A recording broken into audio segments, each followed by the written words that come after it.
Sí me voy a levantar este día.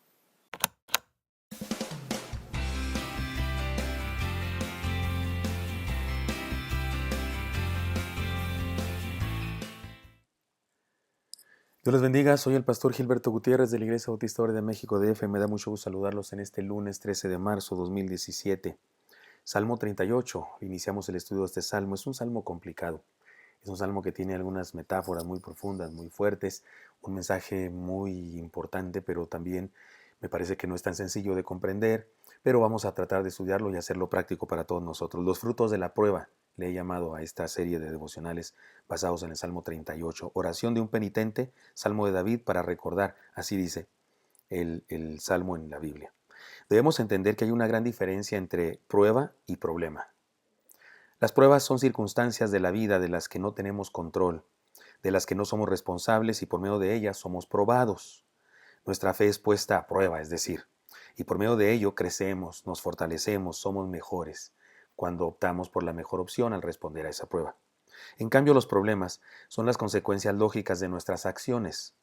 Somos los responsables de esos problemas. Nosotros los provocamos y nos causan dolor, frustración y deterioro, y digámoslo abierta y claramente, son resultado de nuestro pecado. Sin embargo, es posible convertir los problemas en pruebas. ¿Cómo? Les explico. Cuando los problemas, o sea, consecuencias de nuestros pecados, los reconocemos, los confesamos a Dios y vamos para que nos perdone, nos ponemos a cuentas con Él, entonces los pecados no son perdonados. Sin embargo, algunas de las consecuencias siguen ahí, y es entonces cuando podemos enfrentarlas como pruebas, porque ya nos ha sido perdonado el pecado, pero ahora tenemos ciertas consecuencias que enfrentar y son nuestras pruebas, porque por medio de ellas, otra vez, podemos crecer, fortalecernos y madurar para no volver a cometer el mismo error de hecho. Así que usaremos el término prueba en el estudio de este salmo para unificar las experiencias de dolor que tenemos en la vida y que debemos enfrentar para recibir frutos de vida, crecimiento, madurez. En primer lugar, el salmo nos dice lo siguiente: las pruebas o la prueba exalta la soberanía de Dios y nos ayuda a reconocer nuestra debilidad.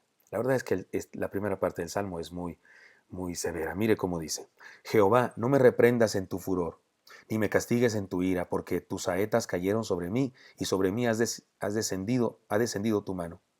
Nada hay sano en mi carne a causa de tu ira, ni hay paz en mis huesos a causa de mi pecado, porque mis iniquidades se han agravado sobre mi cabeza, como carga pesada se han agravado sobre mí.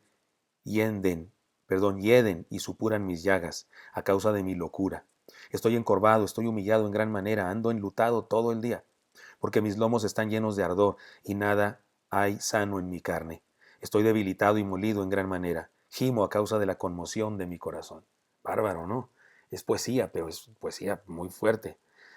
¿Puede haber bendición en estas palabras tan duras, desgarradoras? Son poéticas, sin duda, como todo salmo, pero son terribles, pero no carentes de valor, son inspiradas por Dios, porque usted y yo hemos estado en situaciones similares y tal vez Dios quiere que comprendamos algunas cosas. ¿Qué tiene de bueno este pasaje en particular para nosotros? Nos habla de los resultados positivos de la prueba, me parece. Así que si usted está siendo probado, si usted ha experimentado situaciones difíciles en su vida, si ahora mismo está experimentándolas, qué bueno que me esté escuchando.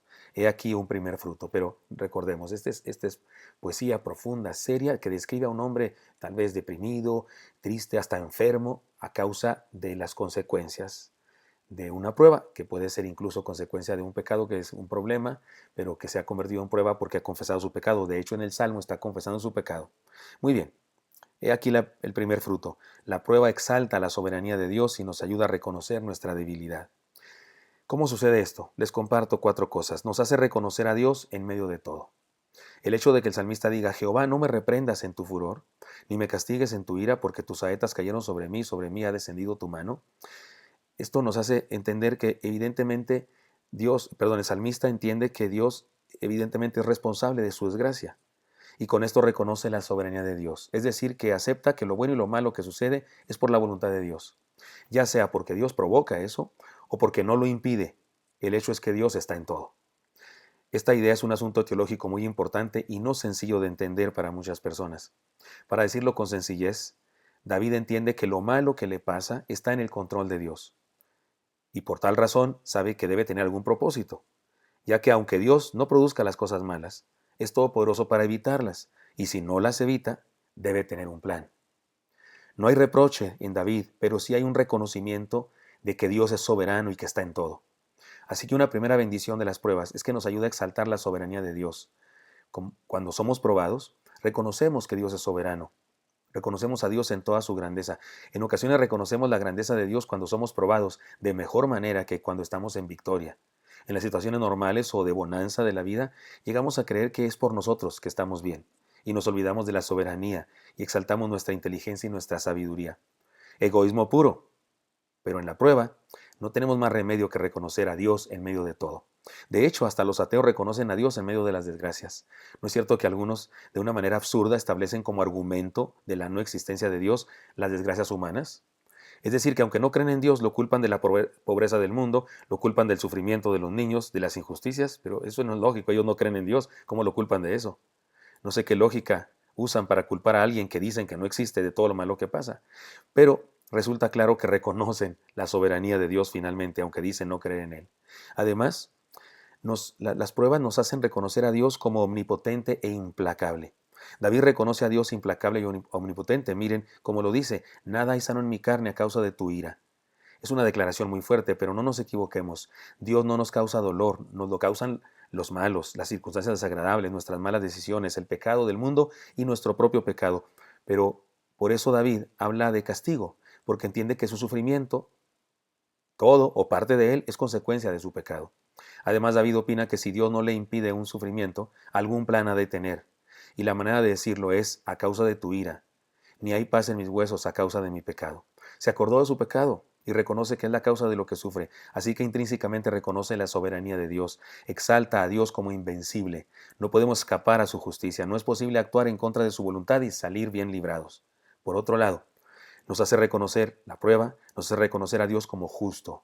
David no culpa a Dios, no le reprocha a Dios nada, porque reconoce que lo que le pasa es consecuencia de sus acciones, pero sí reconoce a Dios como justo y lo exalta por causa de ello. Veamos cómo dice, porque mis iniquidades me han agravado sobre mi cabeza, se han agravado sobre mi cabeza, como carga pesada se han agravado sobre mí. Al reconocer las leyes morales de Dios que ha quebrantado, mis iniquidades, dice, entiende que la justicia de Dios no puede ser burlada. Es decir, que nos hace reconocer a Dios como invencible. Lo que David dice es definitivamente una declaración de derrota ante la justicia divina. Hieden y supuran mis llagas a causa de mi locura. Se reconoce culpable con metáforas demasiado profundas y graves. Estoy encorvado, estoy humillado en gran manera, ando enlutado todo el día, porque mis lomos están llenos de ardor y nada hay sano en mi carne. Reconoce que el pecado lo ha quebrantado por completo. Estoy debilitado y molido en gran manera, gimo a causa de la conmoción de mi corazón. Reconoce su derrota. Definitivamente son expresiones muy fuertes y graves que describen la prueba. Sin embargo, como dijimos desde el principio, tiene algo de bueno, tiene una enseñanza importante. La prueba exalta la soberanía de Dios y nos ayuda a reconocer nuestra debilidad. Para sintetizar la enseñanza práctica, puntualicemos 7 cosas que quiero decir para finalizar. 1. Reconozcamos la soberanía de Dios. Él todo lo puede, todo lo sabe y está en todas partes. Es decir, es omnipotente, omnisciente y omnipresente. 2. Reconozcamos nuestra debilidad, nuestra indignidad y nuestra pecaminosidad. 3. Tengamos cuidado de no dejarnos contaminar con la filosofía mundana de nuestro tiempo, que trata de eliminar por completo la idea del pecado de nuestra cultura y justificar las acciones humanas como un derecho, como una alternativa o sencillamente como un gusto personal. 4. Tomemos muy en serio la ley moral de Dios, sus mandamientos, su palabra. 5. Convirtamos los problemas en convirtamos los problemas o consecuencias del pecado en pruebas, como arrepintiéndonos, confesando y experimentando el perdón de Dios. 6. Aprovechemos las pruebas para reconocer la grandeza de Dios, no para renegar ni para defendernos. Mejor aceptemos quién somos nosotros y quién es Él. El fuego purifica el oro y la prueba nos purifica a nosotros para hacernos mejores. 7. Mantengámonos en plena comunión con Dios para mantenernos firmes en su gracia. Yo sé que este es un salmo complicado, difícil. Sé que nos gustan más los salmos como el 23, Jehová es mi pastor, no me faltará, pero salmos como estos, en donde alguien declara tan profundamente su desgracia, su sufrimiento y su pecaminosidad ante Dios, como que no nos gusta mucho, pero tenemos que estudiar este salmo, no me lo podía saltar. Y este salmo nos dice que podemos aprovechar las pruebas para reconocer la soberanía de Dios y nuestra pequeñez. Experimentemos los frutos de la prueba para bien. Espero que esto sea útil para usted y me encantaría encontrarme con usted el día de mañana. Hasta pronto.